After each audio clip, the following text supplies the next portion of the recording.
بسم اللہ الرحمن الرحیم. ناظرین السلام علیکم. میں ہوں آپ کا میزبان صابر شاکر. 14 جنوری اور بدھ کا دن. تازہ ترین خبریں، اطلاعات اور تبصرے پاکستان کے حالات، واقعات اور سیاسی صورتحال کا لیتے ہیں جائزہ. 4.25 سال ہو چکے رجیم چینج آپریشن کو، لیکن ابھی تک ناجائز حکمرانوں کے پاس بتانے کو کچھ نہیں ہے، اور پوری دنیا میں پاکستان جو ہے وہ ایک مذاق بنا کر انہوں نے رکھ دیا ہے، اور بدنام ہو رہا ہے پاکستان، اور پاکستان کے عوام بھگت رہے ہیں اس کو، جبکہ حکمران جو ہیں وہ عیاشیوں میں ہیں. اور ان کے اگر بیرونی دورے دیکھ لیں تو آپ حیران ہو جائیں گے. تقریباً 100 سے زیادہ جو وزٹ ہیں وہ اب تک ہو چکے ہیں مجموعی طور پر. اگر 3 حکمران ہمارے صدر زرداری صاحب، وزیر اعظم شہباز شریف فارم 47 اور جناب field marshal general Asim Munir صاحب، اگر ان تینوں کے مجموعی دورے بیرون ملک اور بیرون دنیا کو دیکھیں تو وہ سینکڑوں ہیں مجموعی طور پر.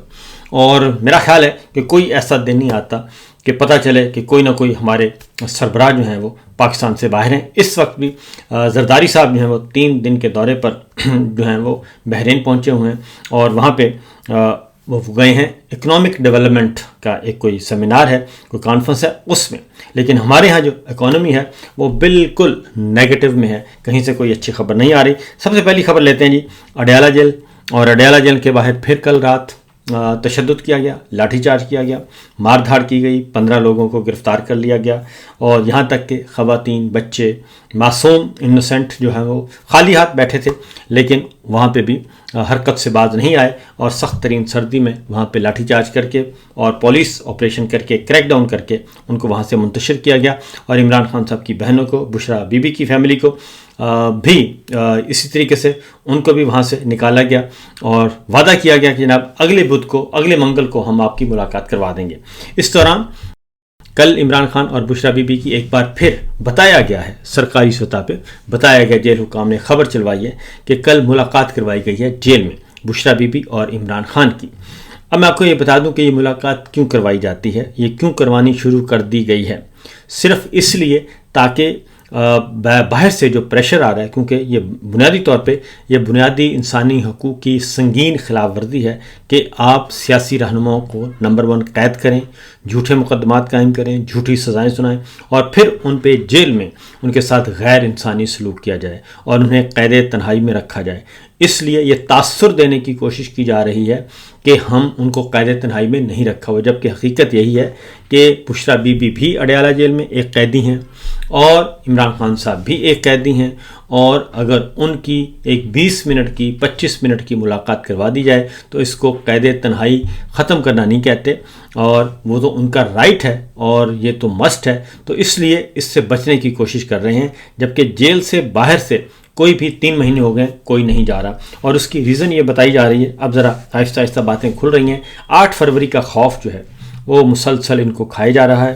اور علیمہ خان صاحبہ نے بھی ایک منفرد اعلان کیا ہے کہ 8 فروری کو جس دن الیکشن چوری ہوا، 8 فروری کے لیے انہوں نے کہا کہ خواتین، بچیاں، بچے، مائیں، بہنیں، بیٹیاں، دادیاں، نانیاں، یہ سب نکلیں گی اور الگ سے احتجاج کریں گی، اور الگ سے ریلیاں نکالی جائیں گی خاص طور پہ. اور اس کے سلسلے میں انہوں نے اپنا الگ خواتین کی حد تک انہوں نے کہا یہ بالکل انسانی ہمدردی کی بنیاد پہ ہوگا، اور اس کا کوئی پولیٹیکل نعرہ نہیں ہوگا. اور ہم جو ظلم کیا جا رہا ہے بشرا بی بی پہ، عمران خان پہ، اور جو دیگر قیدی ہیں ان کو بھی غیر انسانی سلوک کیا جا رہا ہے، صرف اس کے خلاف ہوگا. اور جو الیکشن چوری کیا گیا اس کے بھی ہم ساتھ آواز پہ آواز ملائیں گے. یہ تو ہو گیا، اعلان کیا گیا. جبکہ دوسری طرف 17 جنوری کو ایک اعلان کیا گیا ہے، دوسری جو بڑا ریہرسل کی جا رہی ہے، نیٹ پریکٹس کی جا رہی ہے 8 فروری کی.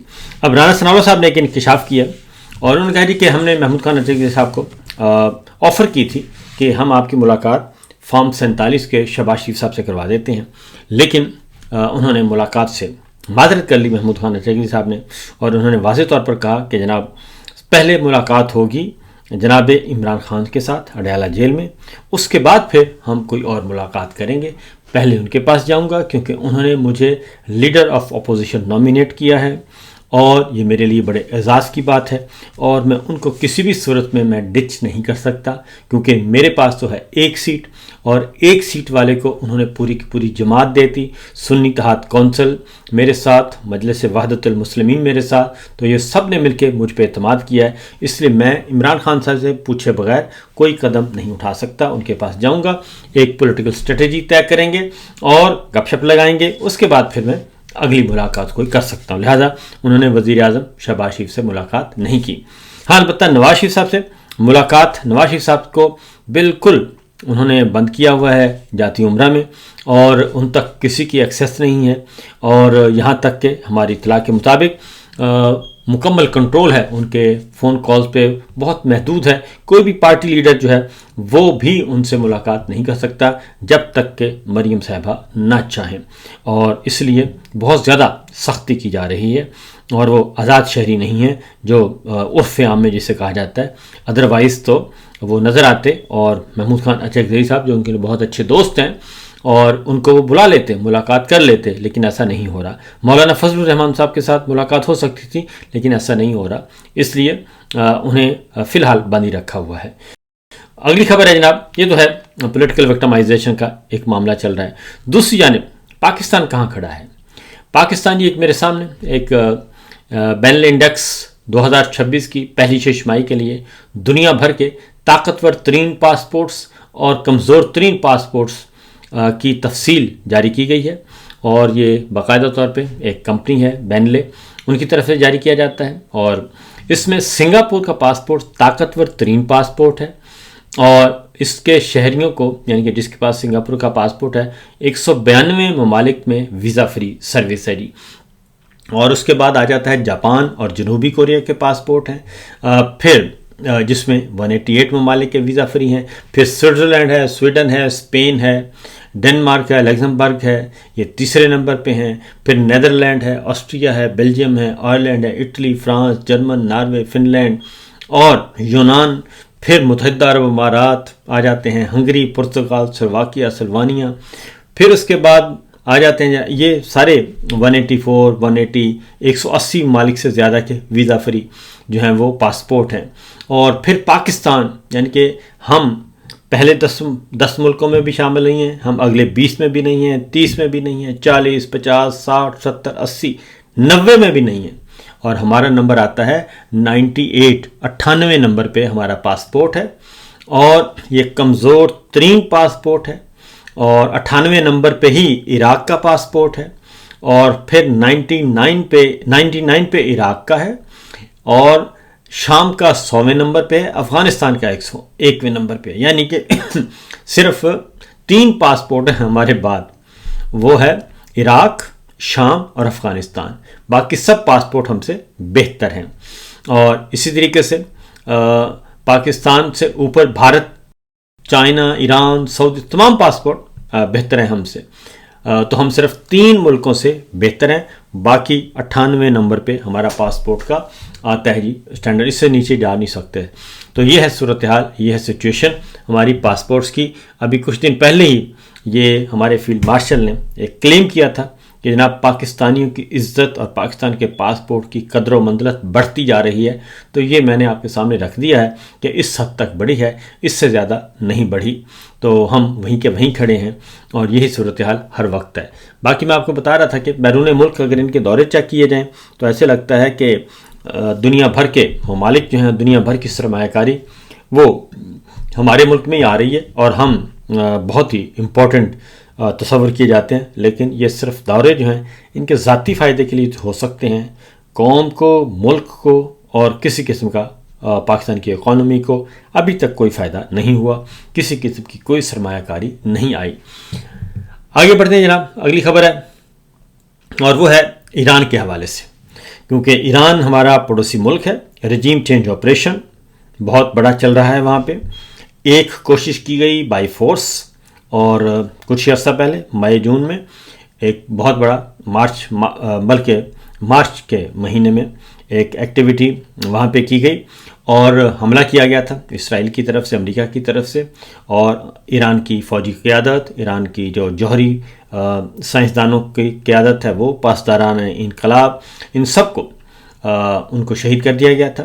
اور بڑی مشکل سے ایران نے اسٹیبل کیا. اس سے پہلے ایران کے صدر کو ہیلی کاپٹر حادثے میں جو ہے وہ جاں بحق ہو چکے ہیں پراسرار طور پہ. اسی طریقے سے عراق میں ان کے پاسداران انقلاب کے جنرل سلیمانی مارے جا چکے ہیں، شہید ہو گئے ہیں. اسی طریقے سے اور بہت ساری ان کی شہادتیں اور ہلاکتیں ہو چکی ہیں. اور اب وہ رجیم چینج آپریشن کا جو ہے وہ ناکام ہو گیا تھا، نقصان ہوا، لیکن ایران نے بہت تگڑے انداز میں اس کو بچایا اور سیز فائر ہوا تھا. پھر اب ایک اور شروع ہو گیا وہ انٹرنل احتجاج چل رہا ہے بہت بھرپور قسم کا. 111 ملکوں میں 111 شہروں میں احتجاج ہوا اور وہاں پہ پرتشدد واقعات بھی ہوئے، وہاں پہ ہلاکتیں بھی ہوئیں. اور اس کے بعد ایران نے بڑی مشکل سے اس کو قابو کیا، کیونکہ 1-2 راتیں تو بہت مشکل سے ایسی گزری کہ کسی بھی لمحے ایران حکومت، تہران حکومت کا تختہ الٹ سکتا ہے. رضا پہلوی جو ہیں انہوں نے بھی شیروانی سلوا لی، انہوں نے بھی ٹویٹ کر دیے تھے. لیکن اس کے بعد پھر ایران نے پوری دنیا سے اس نے اپنے آپ کو منقطع کیا، انٹرنیٹ بند کیا اور وائی فائی سروس، ٹیلی فون سروس، کمیونیکیشن کے تمام جو ٹولز ہیں وہ بلاک کیے. اور اس کے بعد انہوں نے یقیناً ایک آپریشن کیا ہوگا اور مقابلہ کیا، اپنی فورسز کو لے کے آئے اور اس میں یقیناً ہلاکتیں بھی ہوئی ہوں گی. اب اس کے بعد پھر حکومت کے حق میں جو ہے مظاہرے شروع ہو گئے سولیڈیرٹی کے، اور اس میں بھی لاکھوں لوگ آ گئے. تو وہ جو فیز تھا وہ گزر گیا ہے مشکل ترین، جس میں امریکہ کا خیال تھا اور مغربی ملکوں کا کہ کسی بھی لمحے ایران کا تختہ الٹ سکتا ہے. لیکن ایران ایک بار پھر بچ گیا رجیم چینج آپریشن سے. اب یہ معاملہ بھی ختم نہیں ہوا، کیونکہ ابھی بھی جو ہے معاملات جو ہیں وہ آگے بڑھائے جا رہے ہیں. اور پریزیڈنٹ ٹرمپ کا تازہ ترین جو ہے انہوں نے کہا ہے ایرانی محب وطنوں احتجاج جاری رکھو، اپنے اداروں پر قبضہ کرو، کنٹرول حاصل کرو، قاتلوں اور ظالموں کے نام لکھ لو، انہیں بھاری قیمت چکانی پڑے گی. میں نے ایرانی حکام کے ساتھ تمام ملاقاتیں منسوخ کر دی ہیں جب تک مظاہرین کے بے مقصد قتل کا سلسلہ بند نہیں ہو جاتا. مدد راستے میں ہے، انتظار کیجیے، ہم آ رہے ہیں، یہ بھی کہا گیا. اور لیکن یہ معاملہ اتنا ہے نہیں. پہلے دھمکیاں شمکیاں دی گئیں، طاقت کے استعمال کا کہا گیا، اور لیکن اس کا کوئی ایرانی حکومت نے اثر نہیں لیا. اور اس کے بعد پھر نہ لینے کا اثر یہ ہوا کہ جو بغاوت ہے، جس کو ایرانی حکومت کہہ رہی ہے کہ بغاوت ہے اور بیرونی عناصر شامل ہیں، بہت سارے بیرونی عناصر انہوں نے گرفتار بھی کیے، تو وہ کچل دی گئی ہے. لیکن دوسری جانب امریکہ نے پابندیاں لگا دیں، اور ان ممالک بھی پابندیاں لگا دیں جو ایران کے ساتھ تجارت کرتے ہیں. اس کو چین نے مسترد کر دیا ہے، اور چین نے ایران پر تجارتی پابندیاں 100% مسترد کر دیں، اور انہوں نے کہا کہ اپنے مفادات کے تحفظ کے لیے ضروری اقدامات کرنے کا اعلان کر دیا ہے. ٹیرف یا تجارتی جنگوں میں کوئی فاتح نہیں ہوتا، دباؤ یا زبردستی سے مسائل حل نہیں کیے جا سکتے. چینی وزارت خارجہ نے یہ باقاعدہ طور پہ اسٹیٹمنٹ جاری کر دیا ہے اس طریقے سے. اور اس کے بعد صدر ٹرمپ نے کہا ہے کہ امریکی شہریوں کو فوری طور پر انہوں نے کہا جی ایران چھوڑ دیں، اور امریکی حکومت نے بھی کہہ دیا، صدر ٹرمپ نے بھی کہہ دیا کہ ایران میں موجود امریکی شہری جو ہیں وہ کسی حکومتی مدد کا انتظار مت کریں اور فوری طور پر ایران چھوڑ دیں. کیونکہ یہ کہا جا رہا ہے کہ شاید کوئی ہو سکتا ہے ایک حملہ، باقاعدہ طور پہ امریکہ جو ہے وہ حملہ کر سکتا ہے، اور اس کی تیاریاں کی جا رہی ہیں. لیکن ابھی تک ایران جو ہے وہ ان حملوں سے خوف زدہ نہیں ہے. اور دوسری جانب ایران کے نائب صدر آئے ہیں جے ڈی وینس، انہوں نے کہا ہے کہ جی ایران پر حملہ نہیں، بلکہ ہم سفارتکاری کو موقع دیں گے اور کوشش کریں گے کہ معاملات کو بات چیت کے ذریعے حل کی جائے. رائٹرز کے مطابق جی، اور وال سٹریٹ جرنل اور رائٹرز نے کہا ہے کہ امریکی حکام کے حوالے سے یہ رپورٹ دی ہے کہ صدر ٹرمپ کی انتظامیہ میں بعض سینیٹرز، معاونین جن کی قیادت نائب صدر ڈی جے وینس کر رہے ہیں، انہوں نے صدر ٹرمپ پر زور دیا ہے کہ وہ ایران کے خلاف فوجی حملوں سے پہلے سفارتکاری کو آزمائیں اور اس کو کوشش کریں. اور اس لیے انہوں نے کہا کہ فی الفور طاقت کا استعمال یا ایران پر براہ راست حملہ نقصان دہ ہو سکتا ہے. اور امریکہ نے وہ اپنے شہریوں کو تو ہدایت کر ہی دی ہے کہ فوری طور پر نکل جائیں. اور صدر ٹرمپ نے ابھی تک فیصلہ نہیں کیا امریکی اخبار کے مطابق. کہ تاہم فی الحال وہ ایران پر حملے کے حق میں ہیں، لیکن ان کا رویہ بدل بھی سکتا ہے، یہ امریکن میڈیا کہہ رہا ہے۔ اور نائب صدر کے ترجمان نے کہا وال اسٹریٹ جرنل کی رپورٹ کے مطابق، انہوں نے کہا یہ درست نہیں ہے۔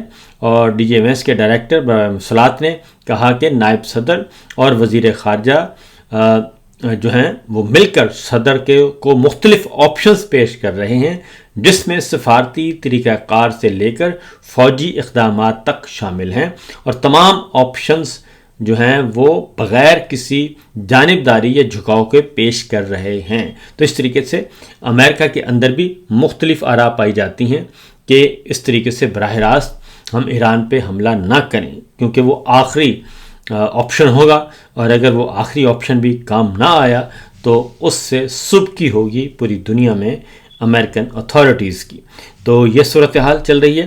تو بنیادی نقطہ یہ ہے کہ میں دیکھ رہا تھا کہ بہت سارے ممالک، یورپ کے ممالک بھی، مغربی ملک بھی، امریکہ بھی، سب کے سب ایران پہ چڑھائی کیے ہوئے ہیں، اور ایران کے سفیروں کو بلا کر انہیں طلب کیا جا رہا ہے اور ان کو ڈیمارش کیا جا رہا ہے۔